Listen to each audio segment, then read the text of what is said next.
நல்லனவெல்லாம் தரும் நவராத்திரி. இந்து மதத்தின் சிறப்புமிக்க சாக்த வழிபாட்டில் அன்னை தெய்வங்களை போற்றும் விதமாக நவராத்திரி வழிபாடுகள் சிறப்பு மிக்கதாகிறது. பருவ காலங்களுக்கு ஏற்ப 9 நாட்களை நவராத்திரிகளாக கொண்டு சக்தி தெய்வங்களை வணங்குவது மரபு. ஒவ்வொரு வருடமும் 4 நவராத்திரிகள் கொண்டாடப்படுவதை நாம் அறிவோம். வசந்த காலத்தில் கொண்டாடப்படுவது வசந்த நவராத்திரி.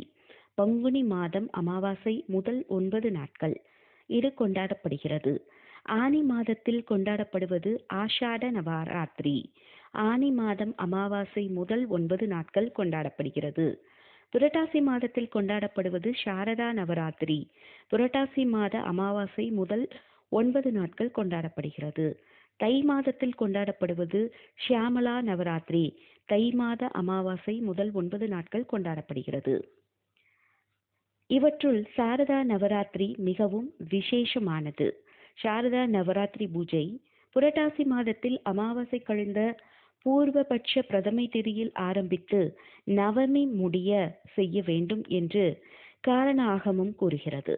ஆகவே புரட்டாசி மாதத்தில் வளர்பிறை பிரதமை முதல் நவமி வரை 9 நாளும் கடைபிடிக்கப்படும் விரதம் சாரதா நவராத்திரி.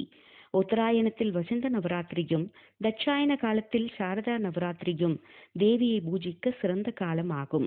இவை இரண்டிலும் புரட்டாசி மாதத்தில் அனுஷ்டிக்கப்படும் சாரதா நவராத்திரியை மட்டுமே நாம் அனைவரும் அறிந்திருப்பதோடு சிறப்பாக அதை கொண்டாடி வருகிறோம்.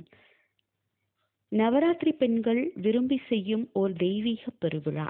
நவராத்திரி நாட்களில் வீட்டை அலங்கரித்து கொலு அமைத்து வீட்டிற்கு வரும் சுமங்கலி பெண்களையும் கன்னி பெண்களையும் அழைத்து அவர்களுக்கு தாம்பூலம் கொடுத்து நிகழ்ச்சிக்கு வந்த விருந்தினர்களை மரியாதை செய்து அவர்களுக்கு மகிழ்ச்சி ஏற்படுத்தி இதனால் அந்த இல்லத்தில் முப்பெரும் தேவிகளின் ஆசியை பரிபூர்ணமாக பெறும் நன்னாள் இது.